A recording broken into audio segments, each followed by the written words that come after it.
Okay. Hey, welcome to History Chats this afternoon. Um, oh, okay. Yeah, we're going to get started in just a bit here. Thanks for joining us. We're going to talk about some local um, civics lessons, I guess, is kind of what the best explanation that we've kind of come up with here. Talking a little bit about the county board and what it does. Um, Got about a minute here, so I'll just, let you know.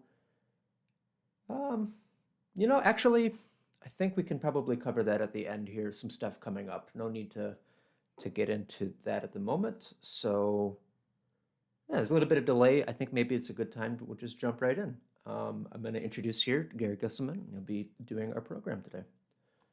Um, So thank you very much, Ben. As Ben said, this is a history of civic lessons this month, talking about a variety of civic endeavors throughout Marathon County. I labeled this one the Marathon County Board. So as we go forward, it's really called the Marathon County Board of Supervisors, just so that if you see that label, that's sort of what we're going to be talking about today. But the civic lesson, a big part of civic lessons is government.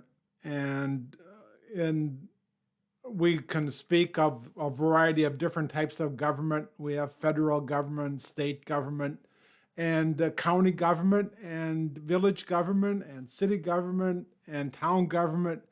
We're going to be talking about city, town, and village governments next week. But this week we talk about the government of Marathon County, and specifically the Marathon County Board of Supervisors, that organization that sort of oversees the running of Marathon County. So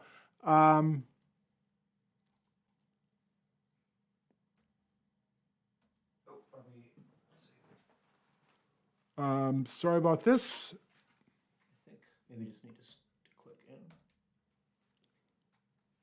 There we go. Sorry about that. If you live in Marathon County, this is your Marathon County Board of Supervisors members, 38 members. So wherever you live in Marathon County, there you have a Marathon County Board of Supervisors representing you and in the Marathon County. So here they are. These are the elected officials last year. In 2022, they are elected every 2 years in the April spring election, in the April nonpartisan election. So here, these are your Marathon County board members. So this is what the Marathon County Board of Supervisors looked like at one time. We'll get to that.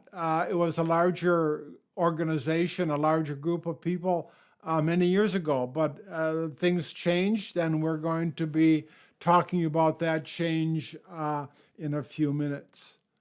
So every county board supervisor has a supervisor district. So we have 38 supervisory districts in Marathon County, and they all are, and this is the map of the large, and then we also have the metro area. Of course, the metro area with a larger population base is broken up into smaller groups, not like some of the towns throughout Marathon County. So this is a map of the metro area, the county board supervisors. But I just want to step back a little bit and give you a little bit of perspective about Marathon County. Marathon County became a county as such in 1850. And at that time, it existed from the northern boundaries of Portage County all the way up to up to the border with Wisconsin, with northern Michigan. Soon thereafter, in 1874, Lincoln County broke off from Marathon County, and Marathon County was established as the county we know today. Ignore that little yellow mark, and that's another story someday. But at one time there was a Century County proposed, but that never did materialize. But what I want to just say, that is the county we know of today was established in 1874 when Lincoln County became a county unto itself. So the Marathon County is governed by the state statutes. Chapter 59 of the Wisconsin statutes makes very clear the rules and regulations with regard to Marathon County, as all the rest of the counties are governed. So with specifically that, the state statutes have Chapter 3, County Board of Supervisors, the board composition. The state statutes speak to the meetings, the adjournment, the chairperson, the powers and duties of the chairperson as well as vice chairman, and a variety of other things that are part of the state statutes. So the state statutes do speak to the powers and authority of county boards of supervisors. And the Marathon County Code of Ordinances also speaks to the rules and regulations, so to speak, of Marathon County. It's there that all of the rules with regard to Marathon County exist. This is online. You can certainly search that. We have general government rules, the governing body, finance and taxation, personnel policies. All of the rules of Marathon County are incorporated into the Code of Ordinances, and those Code of Ordinances are changed regularly by the Marathon County Board of Supervisors. And they speak specifically to the governing body, which is the Marathon County Board of Supervisors, and specifically 2.01, the County Board Rules of Procedure, and then it goes on, as you can see on the left sidebar, the fiscal impact, supervisory districts, standing committees, and a variety of other things that they have statutory approval for. The Marathon County Board has a variety of standing committees. So when you think about the work that the Marathon County Board does, well, these are the standing committees that do the majority of the work within Marathon County government itself, the executive committee, and I won't spend much time. You can see those here. They all are available, of course, on the Marathon County website under government. So, but everything between health and human services to infrastructure, that part of the Marathon County government that deals with roads and the highways, that all falls under the infrastructure committee. And the more extensive list is a listing of the boards, committees, commissions that also are part of Marathon County government. Highway Safety Commission, the Library Board, the Park Commission, a lot of other work that still goes on within the workings of Marathon County government, all under the auspices of the Marathon County Board. I would trust that most of these boards would have supervisors as members of the commission or board. For instance, the library board has two members of the Marathon County Board of Supervisors as part of the library board. So when we get to, well, what does the county board do? Well, a big thing of what they do is their annual budget, which they pass every year, which puts out the expenditures as well as the potential income from Marathon County. This is a big thing, one of the larger debates going on within the board every year. And the administrator, the county administrator, puts this pretty much together. You can just sort of sense the variety of different types of information that does go into the budget, that does speak to what the expenses are. The sheriff's office, the district attorney's office, the highway department, a variety of that. All of this is part of the county budget that the County Board of Supervisors passes every year. So I want to also just mention that the Marathon County Historical Society here has the journals of the proceedings of the county board from day one, and we'll visit that in a few minutes. But we do have the journals, the complete workings of the county board from day one since 1870. So we do have those, and they were, like the prior slide. Now are they becoming paper? They're not bound as extravagantly as they were back in the 1800s, but now they still are here, and they are available for use here at the Historical Society. So let's talk a little bit about what the Marathon County Board does. Well, one of the things that they do is they build courthouses. This is a picture of the groundbreaking, not the ground of the current courthouse in the 1950s. But of course, throughout the history of Marathon County, we've had courthouses. So it was always the responsibility of the board to build the courthouses. This, of course, was one of their first courthouses on the courthouse square. Then came the Richardson Romanesque courthouse on the 400 block that we know pretty much from about the 1890s to about 1950s when this was torn down, and then we made way for the current courthouse on Forest Street, Marathon County Courthouse. But today, it has grown to be much more than a courthouse. It is also, of course, housing the jail and a variety of, and many county offices, as well as the assembly room of the Marathon County Board. So this is the newest manifestation of those courthouses that the Marathon County Board has always built. Like I said, this is day one of the Marathon County Board. This is March of 1850.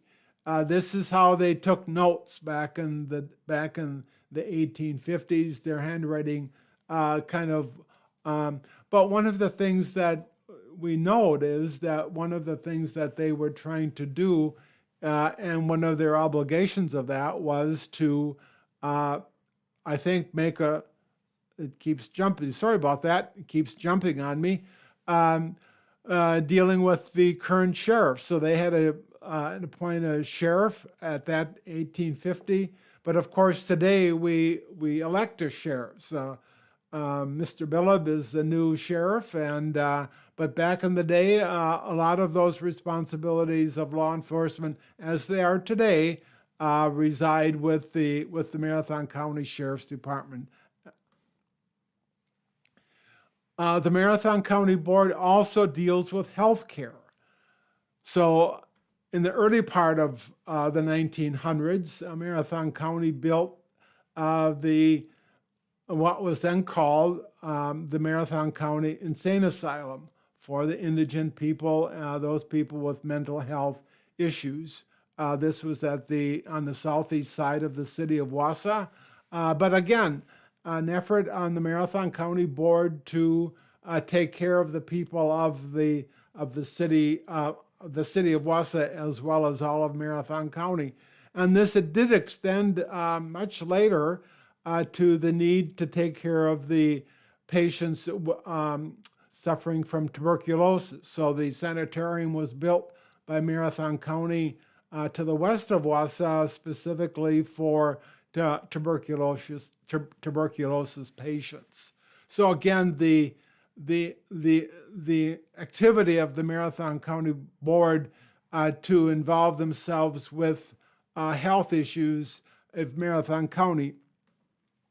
And then, of course, most recently, in the late 1960s, there was an effort to modernize the healthcare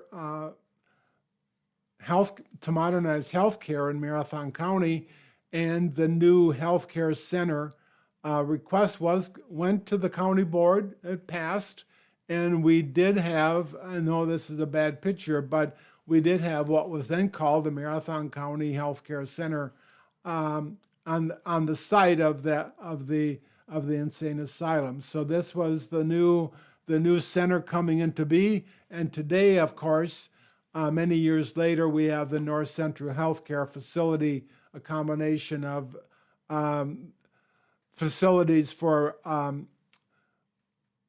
three counties, Marathon, Langlade, and Lincoln counties, combining their efforts in caring for the mental health issues of our residents. This is and if you've been on this campus lately, this is one of the new homes of North Central Healthcare through our more recent modern additions that are still being built as we speak. But I can't talk about the Marathon County Board without talking about Baker versus Carr, a United States Supreme Court decision back in the 1960s that had ramifications throughout the United States, but specifically it had ramifications in Marathon County, because at that time, the Marathon County Board was 74 members, representing a variety of towns, cities, villages throughout Marathon County. But Baker versus Carr initiated what came to be called one man, one vote. So that, and a variety of court decisions in Wisconsin, as well as the actions of the Marathon County Board of Supervisors at that time, trimmed that Marathon County Board to 39. The headline was 39 at that time, but really, in essence, it became 38 members as we know today.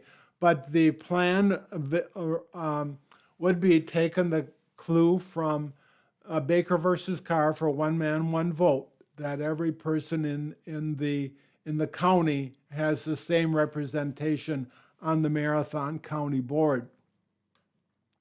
So, as a result of that, that picture of 74 members of the county board now comes down to 38.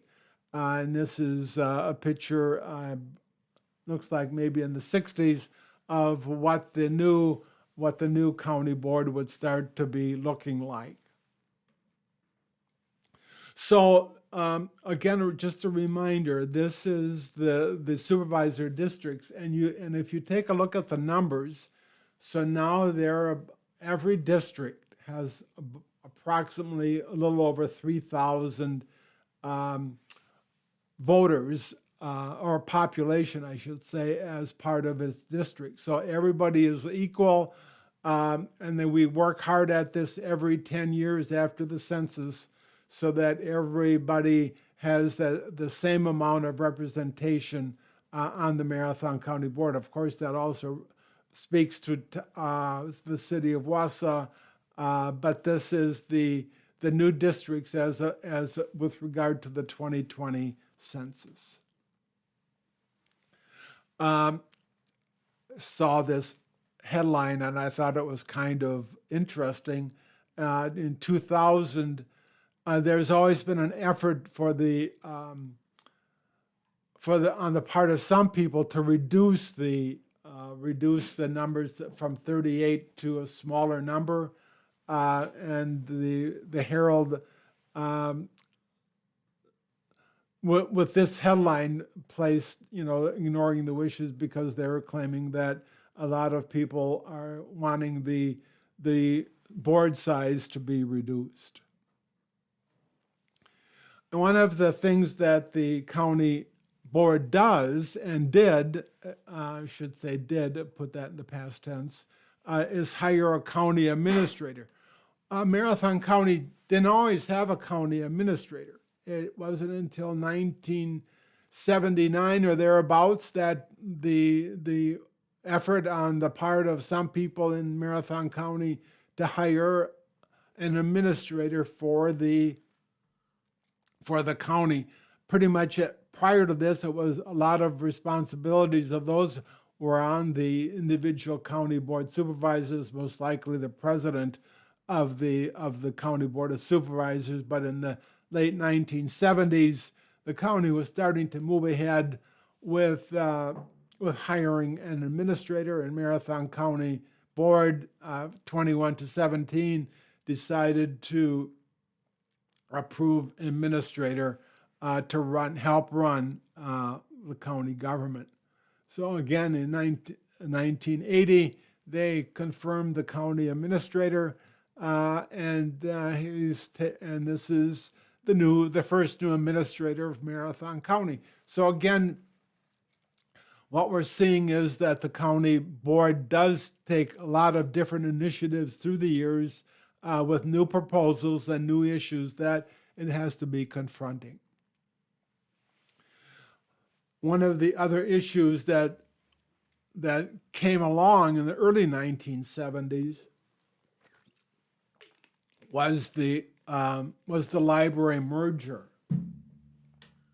Prior to the 1970s, the Marathon County Library was housed in the basement of the courthouse. So there was really basically two separate library systems working in Marathon County. You had the Marathon County Library with its bookmobile and a little bit of space in the basement of the courthouse working.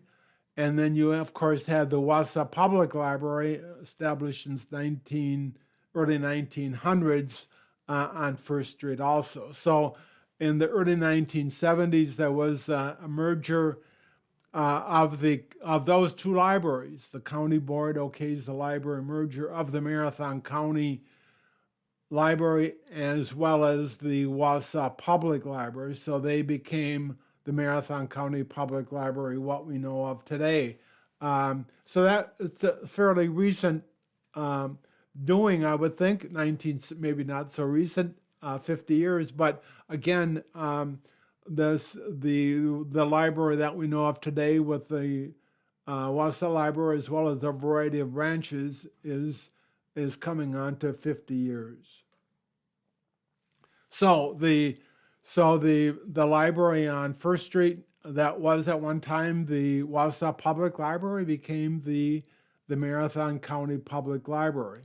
And then, of course, now with this 1995 reconstruction of the library, this is the home of the Marathon County Public Library, as well as a variety of branches throughout Marathon County: Hatley, Edgar, Stratford, Athens, all the branches throughout Marathon County. So sort of a little bit of a sense of what the Marathon County Board has done, what it does today, as well as what it has done in the past.